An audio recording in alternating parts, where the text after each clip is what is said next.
The Little Sister. Once there was a soldier. He had a good wife and a fine son, but he wanted many more sons. One day his wife became pregnant, and the soldier was very happy. "The baby will be a boy," he said. "I'm sure it will be a boy." He called his son and said to him, "Listen, my boy, a war has started in our country. I'm a soldier, and I must go and fight. I will be far away, and you will be the only man in the house. You must take care of your mother. Soon her baby will come. I want a boy. I don't want a girl. If it's a girl, you must kill her. Then you must come and find me and show me her blood. But if it's a boy, kill the black sheep and bring its blood to me." The boy was unhappy. "Father," he said, "I can't kill my own sister." "You must be a man now," his father answered. "Remember, I only want a son." The soldier said goodbye to his family and went away to the war. A few months later, the baby was born. It was a girl. Her brother looked at her. She was small and very sweet. She opened her eyes and smiled at him. He picked her up and held her in his arms. "Little sister," he said quietly, "I'll never hurt you. I'll look after you. I promise." He went outside and killed the black sheep. Then he took its blood and said to his mother, "Mother, I must go and find my father. I must tell him the news." "No," his mother cried. "Your father wanted a son. He didn't want a daughter." "Don't worry," the boy answered. "I won't tell him the truth." So the boy went to find his father. He traveled a long way through the valleys and over the mountains. At last he found his father. "Father," he said, "you have another son. I have killed the black sheep. Here is its blood." His father was very happy. "This is wonderful news," he said. "Stay here with me. We'll celebrate together." The boy looked at his father. He did not smile. "No, father," he said. "I must go back to my mother." The little girl grew quickly. She was a beautiful child. Her brother loved her. He made her little presents. He told her stories and sang to her. After a long time, the war ended. "Your husband is coming home," everyone said to the boy's mother. "It's wonderful news. Now you will be happy." The boy was very worried. He ran to find his sister. "Our father's coming home," he said. "When he comes, don't run up to him. Don't call him Daddy. Don't try to kiss him. Be like the other children in the village. Then he won't know that you are his daughter." The soldier came home. Everyone ran out to greet him. Only the boy waited at the house. "Are you well, father?" he said, but again he did not smile. That night the boy woke his sister and went outside. "What are you doing?" she asked. "Where are you going?" "Be quiet," he said. "Our father must not hear us." He untied his father's mule and lifted his sister onto its back. Quietly, they went away. They traveled all night and all the next day, and at last they came to a big forest. "We'll stay here," the boy said. "Our father will never find us here." The boy and his sister lived in the forest for many years. The little girl grew into a beautiful young woman, and the boy grew into a fine young man. Their life was difficult and dangerous. There were many ogres in the forest. The brother was brave and strong. He killed some of the ogres, but he could not kill them all.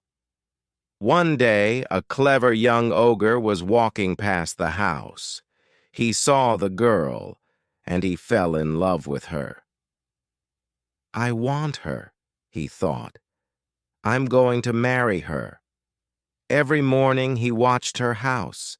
Every morning the young man went out to work in the fields. And every morning the ogre waited. When the girl was alone, he went to the house. "You're so beautiful," he said to the girl. "Marry me. I'm very rich. You will have the best clothes and the best food and a big, beautiful home. Come away with me now. We can be married today." "I can't marry you today," the girl said. "First we must ask my brother." "But your brother hates ogres," the ogre said. "He has killed many of us. He will never let me marry you." The girl looked at him. She liked him. He was handsome and rich. "What can we do?" she said. "We must kill your brother," said the ogre. "Then we can be happy." "I can't kill my own brother," said the girl. "I love you, but I can't kill my brother." The ogre was angry. "Who do you love most?" he said. "Me or your brother?" "I don't know. I don't know," said the girl. Every day the ogre came, and every day he asked the same question. "Who do you love most? Me or your brother?" One day the ogre said, "I can't wait any longer. Marry me or I'll go away. I'll never see you again." "All right," said the girl. "I'll marry you." The ogre was very pleased. "Now we will be happy," he said. "But how can we persuade my brother?" asked the girl. "You must lie down on your bed," said the ogre. "Tell your brother that you're sick. Tell him that only my food can make you better. He'll come and look for me. I'll meet him and give him some of my food for you." "And after that, what will we do?" asked the girl. "You'll see," the ogre said. So the girl lay down on her bed. Soon, her brother came home. "Sister, what's the matter?" he said. "Are you sick?" "Yes," the girl said. "I'm very, very sick. Only one thing can make the better." "What's that?" asked her brother. "Tell me, and I'll get it for you." "I need food from the young ogre," said the girl. "Get some for me quickly or I'll die." So the brother ran out to look for the young ogre. He ran fast. On the road he met an old ogre. "Where are you going?" asked the old ogre. "My sister is sick," said the young man. "She wants the young ogre's food. Only that will make her better, she says." The old ogre shook his head. "You're in terrible danger," he said. "There is magic in the food of ogres. When your sister eats the food, she will change. Believe me, I know my people." "And I know my sister," said the young man. "She will never hurt me." "You won't listen to me," said the old ogre. "But I'll help you. The young ogre and your sister will try to kill you. Before they kill you, you must say to them, 'Kill me if you like, but then put my body on the back of my mule. Put my rifle on the mule and send it out into the barley field.'" Then the old ogre went away and the young man ran on. Soon he met the young ogre. "My sister is sick," he said. "Bring me the young ogre's food," she said. "Only that will cure me." The young ogre smiled. "I'll bring her some at once," he said. He ran fast to the brother's house and gave the girl some of his food. She ate it and she changed. Now she was ready to kill her brother.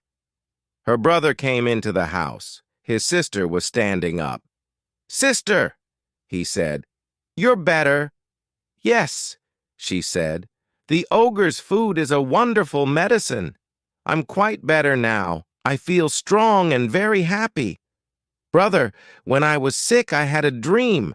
I remembered our father's house. We used to play a game. First, I tied you to the post of the house, and then you tied me to the post of the house.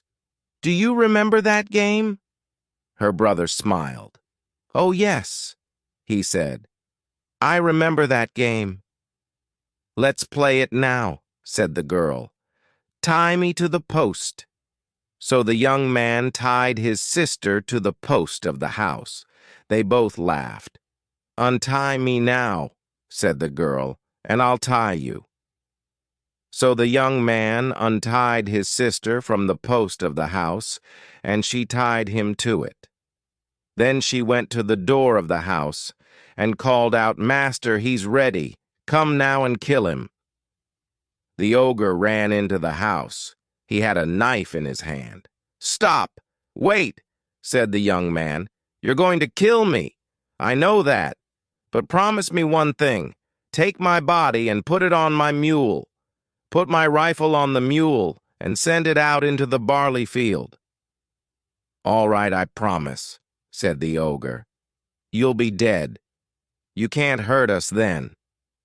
So the ogre killed the young man with his knife and cut him in many places. He and the girl untied the body and put it on the young man's mule. They put his rifle on the mule and they sent it out into the barley field. The old ogre was waiting in the field. He took the mule to his house and lifted the young man's body off it. He breathed on the body. Life came back into it, and the young man stood up. The old ogre gave him his rifle and said, "You're alive again. I've saved your life." The young man thanked the ogre. He ran to his house. He killed the young ogre with his rifle. Then he took his sister and put her on the mule. He drove the mule back to his parents' house. "Look at your daughter," he said to them. "I saved her life, but she killed me." "This is a terrible story," everyone said. "It shows us one thing. You can be good and kind to people, but they will not always be good and kind to you."